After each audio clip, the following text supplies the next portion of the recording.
She'll be all right, of course.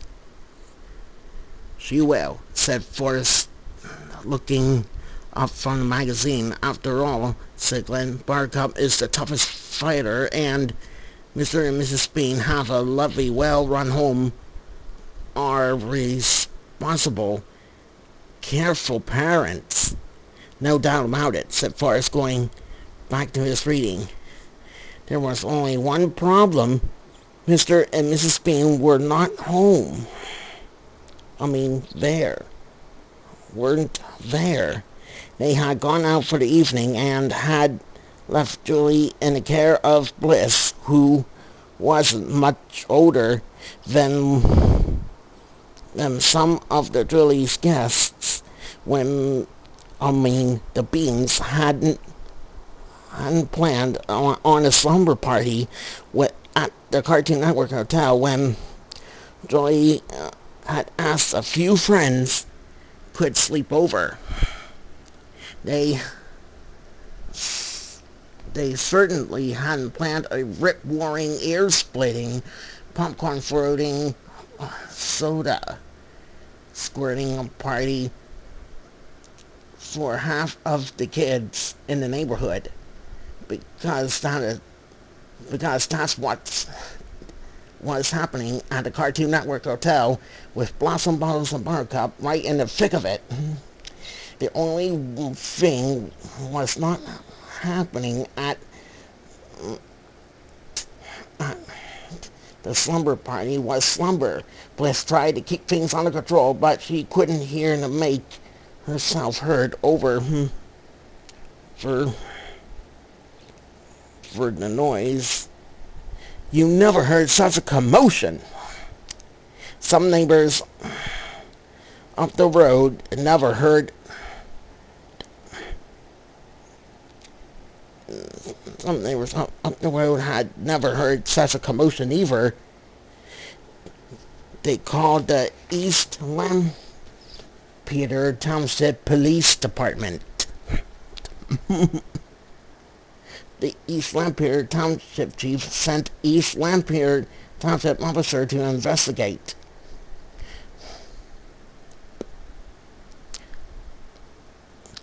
The East Lampeter Township officer reached the Cartoon Network Hotel at the same East Lampeter officer to investigate. The East Lampeter Township officer reached the Cartoon Network Hotel at the same time. Mr. and Mrs. Bean were returning home to the Cartoon Network Hotel. Well, things calmed down pretty quickly. After that, the party was canceled. Parents were called. Julie Bean was sent to bed in a Powerpuff Girls dream suit and disgrace. Bliss was cuffed and detained in Lancaster County Detention Center. And an angry and disappointed Glenn Coons came to take Blossom and Bubbles and Buttercup to the car wash.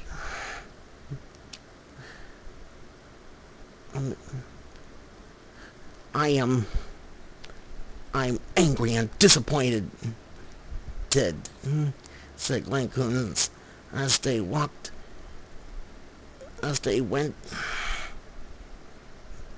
to the car wash through the night. After all the things and privilege and responsibility, when they went to the car wash after Glenn Coons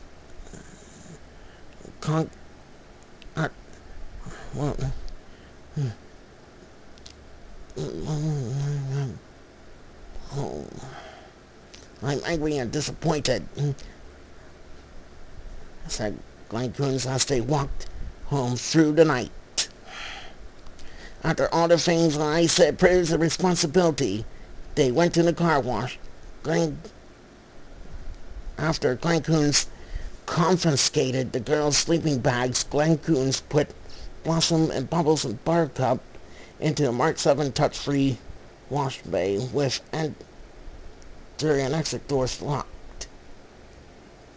You disobeyed me, Bubbles and Blossom, Bubbles and Buttercup. The girls sat huddled against the wall. Bubbles, Buttercup, and I wasn't crashing the slumber party. Me and Bubbles and Buttercup just wanted to make you happy. But Glenn wouldn't listen. Bubbles and Buttercup, you crashed the party.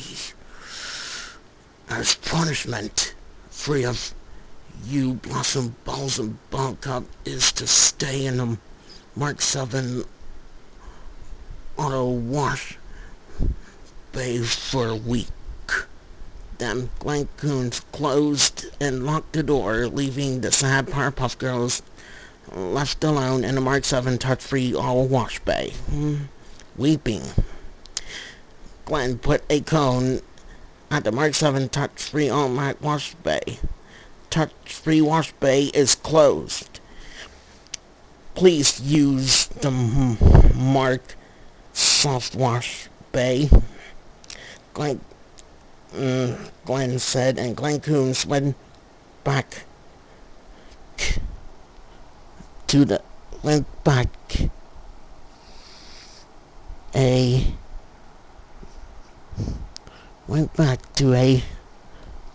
to Cartoon Network house angrily. Glenn Coons went into the living room and sat down.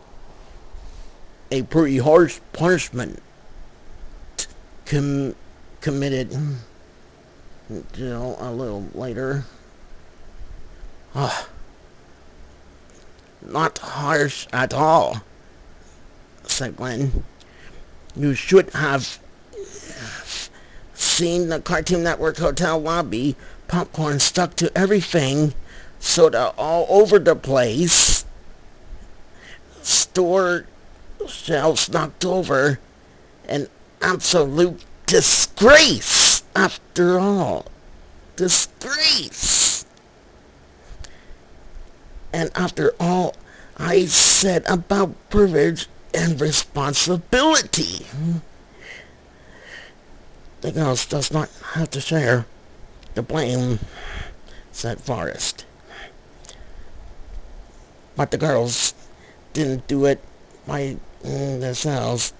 It was one of the situations where one thing leads to another and things got out of control. But my dear, privilege and responsibility aren't just for kids. They for parents too. Cushions all strong.